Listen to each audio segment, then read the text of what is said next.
வணக்கம். ஜானூஸ் கிச்சனில் இன்றைக்கி சக்கரவள்ளி கிழங்குல ஒரு ஸ்வீட் செய்யலாம். நான் அதுக்காக சக்கரவள்ளி கிழங்கு எடுத்து இந்த மாதிரி இட்லி பாத்திரத்தில் வச்சு வேக வச்சு எடுத்துக்கிறேன். ஒரு 10-15 நிமிஷத்தில் இது நல்லா வெந்துடும். மீடியம் ஃப்ளேம்லேயே வச்சுக்கலாம். இப்போ சக்கரவள்ளி கிழங்கு நல்லா வெந்துடுச்சு. அதை தோலெல்லாம் நீக்கிட்டு எடுத்து வச்சுக்கலாம். நான் இதிலேருந்து 2 கிழங்கு மட்டும் எடுத்திருக்கேன். இந்த 2 கிழங்கையும் இந்த மாதிரி ஸ்பூனால் நல்லா தூள் பண்ணி மசிச்சு விட்டுக்கலாம். கட்டி எதுவும் இல்லாமல் இந்த மாதிரி நல்லா மசிச்சு விட்டுக்கலாம். இப்போ ஒரு பேனில் 1 ஸ்பூன் நெய் சேர்த்துருக்கேன். அந்த நெய் உருகுனதும் அதில் கொஞ்சமாக முந்திரி திராட்சை வறுத்து எடுத்துக்கலாம். கொஞ்சம் செவக்கிற அளவுக்கு வறுத்து அதை ஒரு தனியாக கிண்ணத்தில் எடுத்து வச்சுக்கலாம். இப்போ அதே நெய்யில் 2 டேபிள் ஸ்பூன் அளவுக்கு ரவை சேர்த்துருக்கேன்.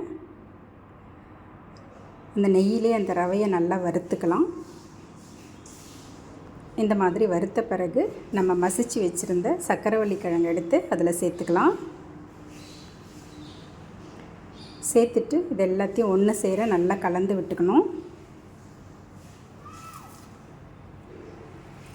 இந்த மாதிரி நல்லா கலந்து விட்டுட்டு இதில் ஒரு சிட்டிகை உப்பு சேர்த்துருக்கேன்.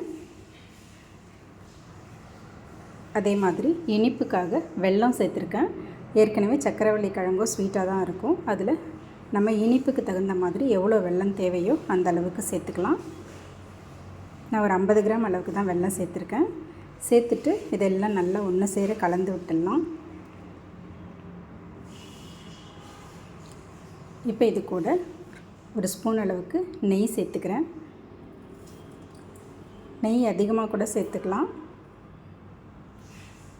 எனக்கு இந்த அளவுக்கு சேர்த்தாலே போதும் போல் இருந்தது, அதனால் இந்த அளவுக்கு நெய் சேர்த்துக்கிறேன். நெய் சேர்த்து நல்லா கலந்து விட்டுட்டு நம்ம வறுத்து வச்சுருந்த முந்திரி திராட்சை எடுத்து அதில் சேர்த்து நல்லா கலந்து விட்டுடலாம்.